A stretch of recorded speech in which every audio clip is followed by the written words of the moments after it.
Hello everyone welcome to our channel Odia education network. तो पिला माने आज आमे पढ़िबा षष्ठ श्रेणी साहित्य बहिर गद्य विभाग रे थिबा विषयटी जहार नाम होची हॉकी।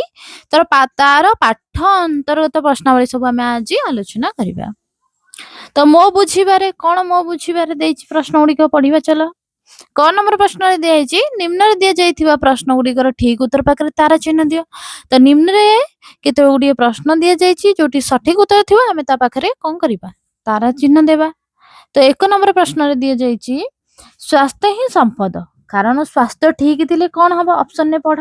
आमे सुंदर देखा जाऊ ना, हमकु समस्ते भल पाती ना, आमे विभिन्न कार्य करबा को समर्थ हेउ, आमे बहुत धन संपद पाइथाऊ।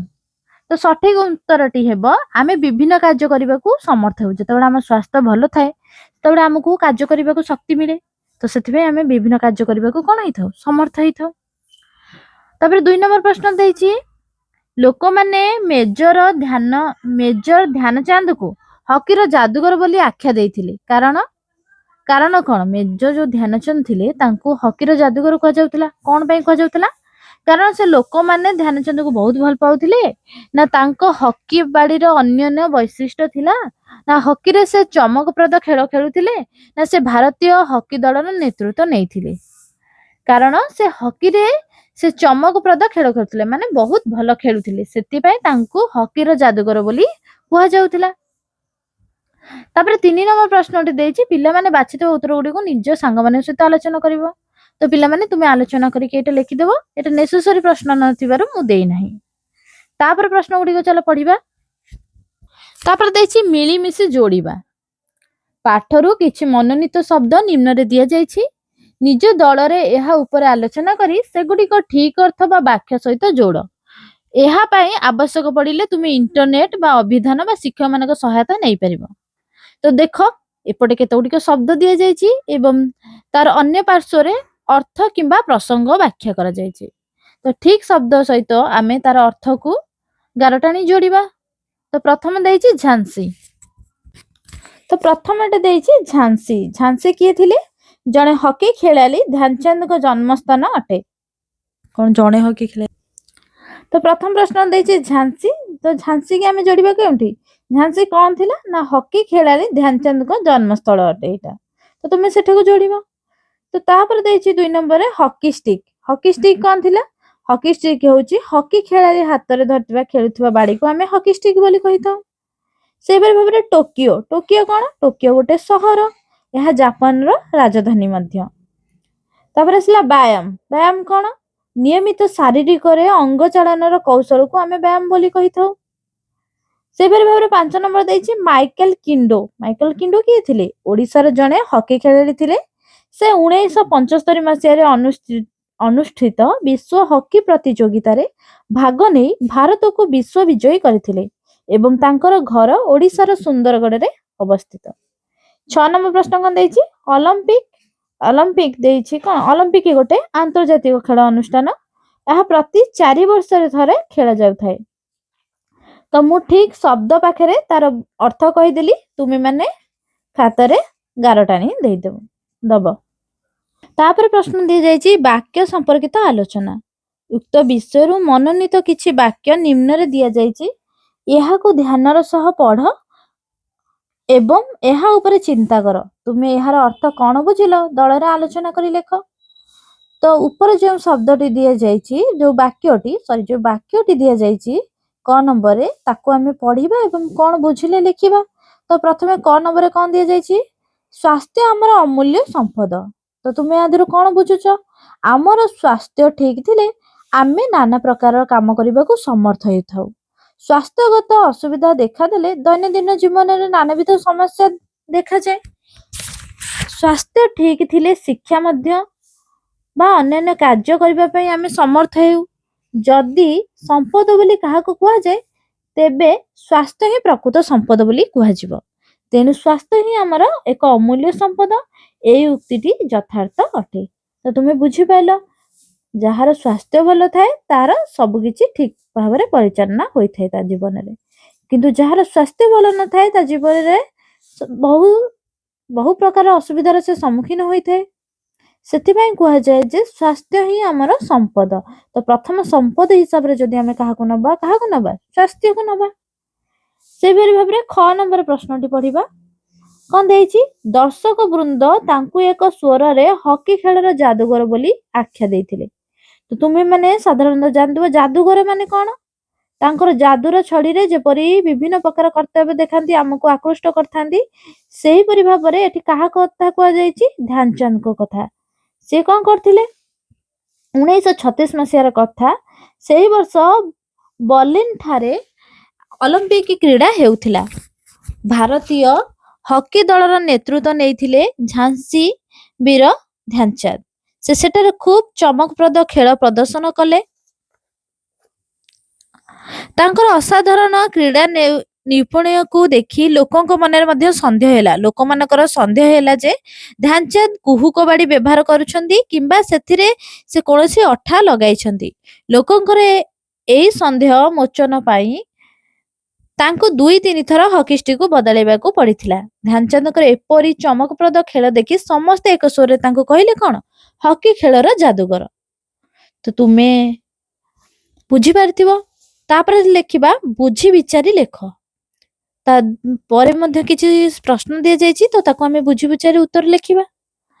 ପ୍ରଥମ ପ୍ରଶ୍ନ ଦେଇଛି କ୍ରୀଡା ଦ୍ୱାରା ଆମର କି ଉପକାର ହୁଏ? ତୁମେ ମାନେ ଜାଣିଛ ଯଦି ନିୟମିତ କ୍ରୀଡା ଦ୍ୱାରା ଆମର କଣ ହୋଇଥାଏ? ଆମର ଅଙ୍ଗ ଚାଳନା ହୁଏ, ଫଳରେ ଆମ ଶରୀର କର୍ମଠ ଓ ବଳିଷ୍ଠ ହୁଏ। ଏହା ଦ୍ୱାରା ଝାଳ ଆକାରରେ ଆମ ଦେହର ଦୂଷିତ ଅଂଶ ବାହାରକୁ ବାହାରିଯାଏ। ଆମ ଶରୀର ମାଂସପେଶୀ ମଧ୍ୟ ଦୃଢ ହୁଏ। ଘନ ଘନ ପ୍ରଶ୍ୱାସ ନେବା ଦ୍ୱାରା ଆମ ଶରୀରର ଭିତରକୁ ପ୍ରଚୁର ଅମ୍ଳଜାନ ଯାଏ।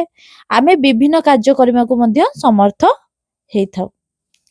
ସେହିପରି ଭାବରେ 6 ନମ୍ବର ପ୍ରଶ୍ନଟି ପଢ। ଝାନ୍ସୀ ବୀର କିଏ? ହକି ଖେଳ ପ୍ରତି ତାଙ୍କର ଅବଦାନ ସମ୍ପର୍କରେ ଲେଖ। ତ ଏବେ ଆମେ ପଢିଥିଲେ କି ଝାନ୍ସୀ ବୀର କିଏ ଥିଲେ? ଧ୍ୟାନଚାନ୍ଦ। ତ ଧ୍ୟାନଚାନ୍ଦଙ୍କୁ ଲୋକମାନେ ଝାନ୍ସୀ ବୀର ବୋଲି କହୁଥିଲେ, କାରଣ ସେ ଝାନ୍ସୀ ଅଞ୍ଚଳରେ ଜନ୍ମଗ୍ରହଣ କରିଥିଲେ ଓ ଜଣେ ଉଚ୍ଚକୋଟୀର ହକି ଖେଳାଳି ମଧ୍ୟ ଥିଲେ। ସେ ନିଜର ଭାଇ ରୂପ ସିଂହ ଓ ଅନ୍ୟ କେତେକ ଲୋକଙ୍କୁ ନେଇ ହକି ଦଳ ଗଢିଥିଲେ। ପୃଥିବୀର ବିଭିନ୍ନ ଦେଶର ହକି ପ୍ରତିଯୋଗିତାରେ ଯୋଗ ଦେଇ ତାଙ୍କର ଦଳ ବିପୁଳ ବିଜୟ ଲାଭ କରିଥିଲା। କ୍ରମାଗତ ଭାବରେ ଭାରତୀୟ ଦଳ ହକି ଖେଳରେ ବିଜୟ ଲାଭ କରି ଭାରତର ଗୌରବ ବଢାଇଥିଲେ। ତାଙ୍କର ସଂଗଠନ ଓ ଉଦ୍ୟମରେ ହକି ଭାରତର ମୁଖ୍ୟ ଖେଳରେ ପରିଣତ ହୋଇଥିଲା। ସେଥିପାଇଁ ଧ୍ୟାନଚାନ୍ଦଙ୍କୁ କଣ କୁହାଯାଏ? ଝାନ୍ସୀ ବୀର ମଧ୍ୟ କୁହାଯାଏ। ତାପରେ ଦିଆଯାଇଛି ସ୍ମୃତି କଥାକୁ ଗଦ୍ୟରେ ଲେଖ। ଧ୍ୟାନଚାନ୍ଦଙ୍କ ଅସାଧାରଣ କ୍ରୀଡା ନୈପୁଣ୍ୟ ଦେଖି ଲୋକମାନେ ସନ୍ଦେହ କଲେ ଯେ ସେ କୁହୁକ ବାଡି ବ୍ୟବହାର କରୁଛନ୍ତି।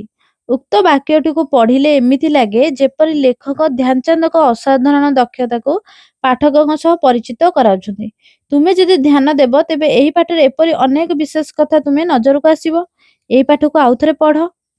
କ ନମ୍ବର ପ୍ରଶ୍ନଟା ହେଲେ କଣ ଦେଇଛି? ସାଙ୍ଗମାନଙ୍କ ସହ ଦଳରେ ବସି ଏହି ପ୍ରସଙ୍ଗରେ ଥିବା ବିଶେଷ କଥାକୁ ଆଲୋଚନା କରି ତାଲିକା ପ୍ରସ୍ତୁତ କରିବା। ତ କଣ କଣ ଶିଖିଲେ ଏହି ପାଠରୁ ଲେଖିପାରିବା। ହକି ଖେଳରେ ଗୋଟିଏ ଛୋଟ ନିଦା ବଲକୁ ହକି ଷ୍ଟିକ୍ ସାହାଯ୍ୟରେ ଗଡାଇ ଗଡାଇ ଖେଳିବାକୁ ହୁଏ। ପୂର୍ବ କାଳରେ ହକି ପରି ଗୋଟିଏ ଖେଳ ପାରସ୍ୟର ଲୋକମାନେ ଖେଳୁଥିଲେ। ହକି ଖେଳରେ ଭାରତର ଗୌରବ ମୂଳରେ ନିହିତ ଅଛି ବିଶିଷ୍ଟ କ୍ରୀଡାବିତ ଜୟପାଲ ସିଂ ଓ ଧ୍ୟାନଚାନ୍ଦଙ୍କ ଅପୂର୍ବ କୃତିତ୍ୱ।